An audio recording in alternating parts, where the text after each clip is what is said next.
Hello and welcome back to the channel. Today we are playing Zapdos, one of the 3 legendary birds. And I'm going to be honest, I think Zapdos, at least in Generation 1, I think Zapdos is probably going to be one of the better birds, honestly. I think it's best equipped to take on this game. I know Moltres kind of, its learn set kind of just isn't as good or useful as Zapdos or Articuno. Articuno did pretty good. We did already play that. If you haven't seen that, go ahead and go check that out. It was a pretty good run. Articuno did pretty good, as you would expect. But today we've got Zapdos, and we start off with Thunder Shock and Dropleck. We've got 90 in HP, 90 in attack.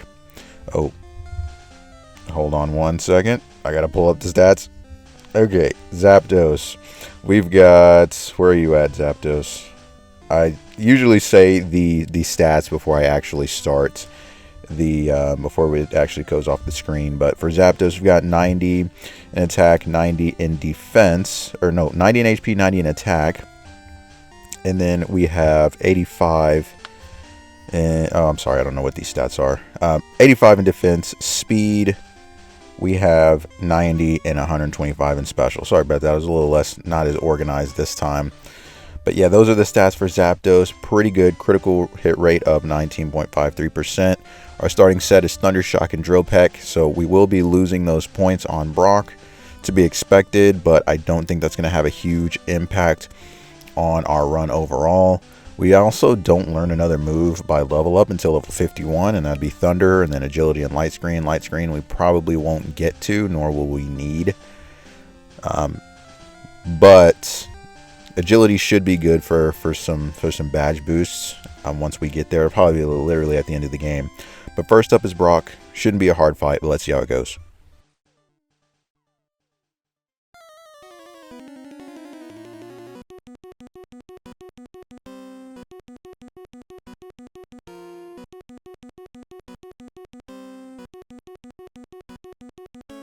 Strategy here is to just use Dropleck. Thunder Shock's going to be ineffective because these two Pokemon are part ground type. However, Dropleck doing pretty good damage. We do have 60 effective power. It is stab, and it is Dropleck, obviously, one of the stronger flying type moves in this game. Wish more flying types had access to it, because most birds, you know, should have beaks that they could peck with. Dropleck would be a good move for a lot of them to have, because it would just be really good. Some bird Pokemon, they don't really get anything until later on in the game, but that's okay. We're going to get through the Brock fight, not much trouble at all.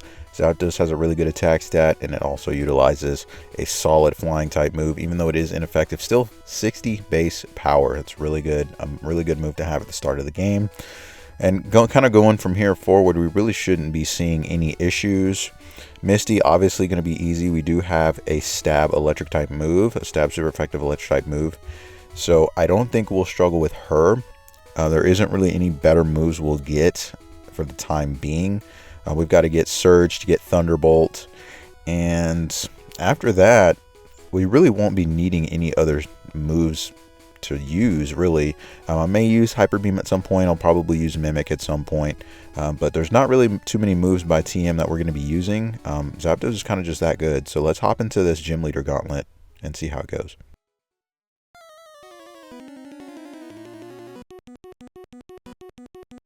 So easy Misty. We're going to take down Staryu in one hit. Starmie. Looks like it's going to be a 2-hitter. She's going to go for the X Defend. And that'll get us through that. Now Surge, we don't have anything really to use outside of Dropleck. It's going to be the strongest move we have. We do get hit by Thunderbolt, but as you can see, a neutral Thunderbolt isn't doing that much damage. Neither is Mega Kick. So we'll get through Surge at level 23. Not bad. Erica, obviously going to be an easy battle here. We're just going to go for the Droplex. Tangela, a little bit bulkier than Weeping Bell and Gloom. Weeping Bell will go down in one hit. And then coming into Gloom, we're going to go Dropleck once more, and Gloom is also going to go down in one hit. Now, Koga has bug types, so it's kind of going to be the same thing here. We're going to come in at level 40. We're going to Dropleck all of his Pokemon. And as you can see, all the Venonats are going to go down in one hit. We're going to go Dropleck on Venomoth, and we're going to critical hit one-shot all of his Pokemon. So that was a quick little gauntlet getting us through 4 more gyms. So now we've got all the way up to the Soul Badge beating Koga. We've got Sabrina up next. Obviously, I don't think Sabrina's going to be very tough. We do have a strong physical move, and she shouldn't be a problem. I mean, we've got good stats overall. Even her psychic type moves shouldn't cause us too much issues. We're not worried about special drops. We won't be utilizing special moves in that fight. So getting hit with psychic and our special dropping, I mean, defensively it could make a difference, but offensively it's only going to help us out. And honestly, I don't think they're going to be able to survive long enough to get that many hits on us. So that shouldn't be a problem. We're heading into Silph Co. You know, and I don't know if I mentioned at the beginning of the video, but Zapdos is one of those Pokemon where there's not really a good starter for the rival to have. So in these cases, I typically just leave it on to Flareon. Flareon's typically the best. Now looking at my moveset here, I did go ahead and pick up Swift. I needed some way to get past electric types, such as Magneton and the few other electric types that you'll see in the run, which really is very, very uncommon. You don't realize electric types really aren't that common of a type in this game, especially in any major battles. It's really just the rival and Surge really that have like any, noticeable or relevant electric types. And I don't believe his Magneton actually has. Does his Magneton have? It might have Thunderbolt in the fight before the Elite Four. I can't remember. We'll have to check that later. But shouldn't be too much to really worry about electric types. Surge is really the only one who would ever really pose a threat. Honestly, Magneton's not that good, to be honest. But we're going to head into Sabrina here. No need for an introduction. She sends out Abra first. We're just going to go for the Drill Peck. So we've got 120 effective power on that stab Drill Peck. We'll one-shot the Abra. We'll one-shot the Kadabra. And just miss the one-shot range on the Alakazam. And it just goes for Reflect. So I'm just going to finish it off with Thunderbolt. And that easily cleans up Sabrina. Really easy time for Zapdos so far. We're not having any issues whatsoever. And I mean, it's to be expected. I mean, we're playing a legendary Pokemon with incredible stats. I mean, all the legendary birds have really good stats. I think that Moltres just kind of gets the short end of the stick. It doesn't start off with any good moves, nor does it learn a notable fire type move in its learn set. So it doesn't get access to Flamethrower, which is really unfortunate, because all you have access to is Fire Spin until you get Fire Blast from Blaine, which is 7th gym. So it's like, damn, I have to pretty much play the entire game without a stab fire type move. And the best flying type move you can get, because Moltres does not have access to Drill Peck, is going to be Peck and Fly. Fly once you get to Celadon City after 3 badges. And you're also weak to Surge. So Zapdos is actually the only of the 3 birds that doesn't have a weakness to electric. It is weak to rock, ice. Is that it? Just rock and ice? Yeah, I think that's all that. Rock, ice, because the electric type is neutralized because it is electric type. So I think it's just rock and ice, the only other flying, because electric is only weak to ground. Interesting. So Blaine coming in here. I'm just going to go Thunderbolt. It's our strongest effective move here. Plus, if we do get burned, Drill Peck will do even less damage. So we're just going to stick with the specials, Thunderbolt.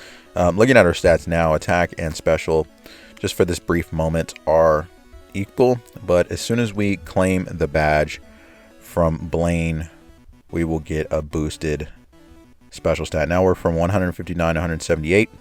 And that attack boost, we did get an attack boost from our defense getting lowered. So that's why they were equal. Now there's a little bit more separation between our 2 attacking stats, but that's okay. Now we're heading into Giovanni, where I think we should be okay. The only thing that worries me against Giovanni is Rhydon and that Rock Slide, because we are weak to Rock, and Rhydon has a pretty nasty attack stat. So let's hop in. Let's see how this will go. Alright, we start Dugtrio. We're level 48. We're going to go ahead and Mimic Earthquake. We're more than likely going to need this. We do get hit by Sand Attack. That's not what you want to see. But, I mean, can you really blame Giovanni? I mean, ground moves don't do anything against us. So, Sand Attack's really its only option if a smart AI was using it. So, we're going to come and take a slight bit of damage from Persian because we are missing due to our accuracy drop. Now, we're into the Nidos. We're going to go for Earthquake and miss. They're going to miss Tail Whip. Nidoqueen's going to miss Tail Whip. Could have given us a badge boost. It does. We're going to go for Earthquake, but we're still missing. That accuracy drop is really causing problems for us. Get hit with another Tail Whip. We're going to go for Earthquake. Attack stats up to 217. But that will allow us to take out the Nidoking. Go for Earthquake on the Rhydon, not quite enough. We did get a critical hit. Maybe would have been enough without the crit. And that Rock Slide, yeah, with those defense drops, obviously going to take us out pretty easily. Same strategy, going to mimic Earthquake. It's going to go for Dig. Now, what I should be doing here is going for Swift. That I do, because Swift will always hit, even if the target is underground. So we take out Dugtrio with 2 uses of Swift. We go for Thunderbolt on the Persian. Just barely missed the range on that. Take a little bit of Fury Swipes damage. But this time, we do not have any accuracy drops. So that's really good. We're not worried about missing here. Nidoqueen going to boost our stats with Tail Whip. However, I don't know if that's going to be enough to one-shot the Rhydon. Rhydon has some pretty good defense. We're going to hit with a Leer. So now we're down 2 stages on our defense. And if Earthquake does not one-shot, that Rock Slide will take us out. We get a critical hit again, back to back. And with those defense drops, Rock Slide is going to take us down. So, like I said, back into it. Same strategy. Got to get that Earthquake. We're going to need that for the Nidos as well as Rhydon. We don't have anything else that would be better. Drill Peck's not going to have as much effective power. It'd be better to just use Earthquake, even though it's not Stab. It's going to have a 200 effective power because it is super effective. Now we're going to get past the Persian here without taking any damage. We did come up to level 50. We get the Guard Spec coming out from Nidoqueen. Switch over to Drill Peck to finish it off. Nidoking comes out. We don't have any boost here, but that's okay. We're not going to get the one-shot range there. We get hit with the Leer, so now we're only down by defense once. Go for the Earthquake. Does about half. Rock Slide. Does a massive damage. Takes us down to 42 out of 196, but we are able to get another use of Earthquake in, and we are able to finish off Giovanni. Really great stuff there. We finished the gym challenge. Zapdos doing really good. The only other gym leader that we lost points on besides Brock, we did have to lose 8 points there. So we got 25 points on Brock, 33 on Misty, 25 on Surge. We didn't have any way to deal with him. 37 for Erica, 41 for Koga, 37 for Sabrina, 37 for Blaine, and 45 for Giovanni. Now we're over to the last rival fight before the Elite Four. That, like I always say, this is kind of just like a precursor. Like, how does this fight go? How will it look? Will we have any issues here? And to that, I'm going to go ahead and say I don't think we are. I think there was only a few areas where Zapdos was going to struggle.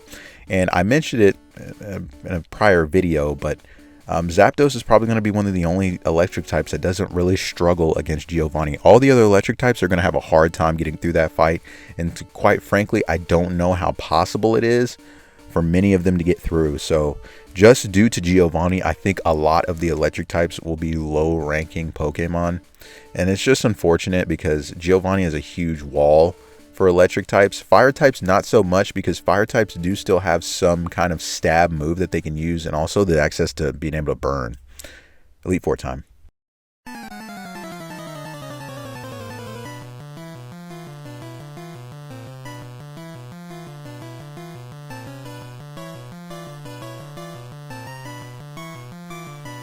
Lorelei is up first. We do kind of have a type advantage here. Type advantage and a type disadvantage. We are weak to ice types, but Lorelei also has 4 water types on her team, and we are an electric type. And as you can see, one-shotting all of her water types with our stab. Thunderbolt, we're going to Drill Peck the Jinx, take it out. Thunderbolt on the Lapras, barely not enough, but Lorelei will go for a Super Potion, and we will clean that up. Time for Bruno. For Bruno, we're going to go ahead. We need to mimic Dig off of the first Onix. That way we're not hitting Onix with ineffective damage. Get hit with a Rock Slide. Critical hit does a pretty good amount of damage. Pretty surprising coming out of Onix. But we're going to one-shot Revenge Critical Hit Dig on it. And then we've got Drill Peck for all the fighting types. We'll take them down, no problem. Then comes the second Onix. Same thing. Going to go for Dig. It's going to go for Slam. Looks like about a 2-hit range here. Goes for an X Defend on the second turn. And we're going to take care of the Onix. Now Machamp last. Drill Peck. Not quite a one-shot range, but it just goes for Leer, wasting its ability to do anything to us. Agatha. Only thing we need to do here is just go for Drill Peck. Drill Peck on everything except for the Golbat. I think Golbat will need to be hit by a Thunderbolt, and that'll take care of it. The first Gengar is always pesky. Sets up a substitute, goes for a Mega Drain, does nothing. Thunderbolt on the Golbat, that will be a one-shot. Haunter, we're going to go for Drill Peck. That's going to be a one-shot. Arbok, we could go for Thunderbolt here. It's going to do more damage. That'll be a one-shot critical hit. Gengar, Drill Peck. Looks like we have a 2-shot range. It wastes its turn going for a Dream Eater. And now on to Lance. Its Gyarados should not be a problem. Thunderbolt 4 times. Super effective. Stab. Gonna take it out. 570 effective power is crazy. Drill Peck on the Dragonair. The first one. Here we can learn agility. Going to go ahead and pick this up so we can badge boost, get rid of Swift. We don't need it at this point in the game. Then we're going to drill peck on the second Dragonair. Critical hit will take it out in one shot, and we've got Thunderbolt for both Aerodactyl and Dragonite. Now, while the text will say that Thunder electric type attacks are not very effective against Dragonite, we have to remember that it is part flying type. So even though the Dragon type does resist electric, it'll be a neutral interaction here. So we'll take it out after it uses a Hyper Potion over 2 turns. It does get to use Blizzard, but that's okay. We get through that fight just fine, and we have a perfect Elite Four, 45 out of 45 on every single Elite Four member. Zapdos doing really, really good here. Very proud of what it has been able to accomplish so far. The last fight we have coming up here is just the champion. We are at level 55, and here's where I was like, yeah, probably not going to see the light screen come out. Zapdos should not in any way, shape, or form need to level up to 60. In my opinion, we saw what the last fight looks like. And another thing that's going to be different here is that I will have the ability to mimic Earthquake from the Sand Slash. So this should be an interesting fight. Let's see how it goes.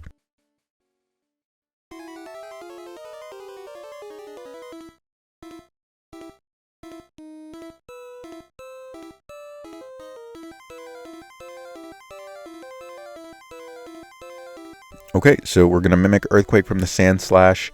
Only thing we don't want to see from it is Slash, and it does go for Fury Swipes. Now, I could also be setting up Agility here, because Drill Peck not doing very much damage. And fortunately, I'm just like, okay, whatever, I'll just take it out over the few turns. Alakazam comes out, we shouldn't have any problems here. Stab Drill Peck is the way to go. Alright, perfect. Take it down in one hit. Drill Peck on the Exeggutor, that's going to one-shot it with a critical hit. Magneton, this is where we want to use Earthquake. Take it down. Oh, not quite in one shot. It'll hit us with a Swift. Not really worried about that. We do have Poison from the Sand Slash using Poison Sting. Cloyster comes out. We're going to go for the Thunderbolt. That'll one-shot it. Flareon comes out. Quick Attack. We go for Earthquake. And that will one-shot. So we didn't actually need Agility whatsoever. We finished the game at level 56. Not bad at all. So let's take a look at what Zapdos has for its bonus points. So Zapdos, it'll get 10 points for coverage, -4 for weaknesses. It did only have 2 weaknesses, +14 for resistances, and a finish level bonus point of 9. Base stats +14. This will be for the electric typing. We are going to get a final score of 552 out of 583 for a percentage of 94.7. This will be for the electric types. It'll be the first electric type we have ran on the channel. It's going to get a slot right into the A tier. Looking at the flying types, for base stats, we are going to still have 14. And we're going to get a score just slightly below. I believe this is just slightly not rounded. It's the same. It's actually the same score, 552 out of 583, 94.68%. Let's filter for 151. Zapdos is going to get 29 additional base stat points. Base stat points. So we're going to get a final score of 567 out of 583, giving us a score of 97.26%. Now that's really good. It puts it into the S tier, which is really great. Taking a look here at our tier list, I believe I've already rolled those on the screen. But if we look at all the Pokemon that we have done so far, Zapdos gets a really good placement.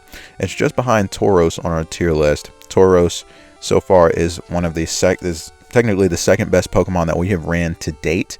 Right behind Mewtwo, and we got Zapdos, Nidoking, Articuno, Starmie, and Lapras.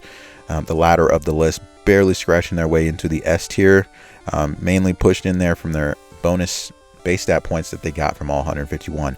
Nevertheless, a really good run. Now, next up on the list, I'm going to be running Magneton. Magneton, it will struggle against Giovanni, like I mentioned, but it actually won't have any issues against Brock. It starts with Sonic Boom. So Sonic Boom is a move that does fixed damage, which means it's not ineffective, even though it's classified as a normal type move. So we'll be running Magneton next, the first electric type that doesn't have the immunity to ground types. So we'll see how that goes. Stay tuned for that, and I will see you then.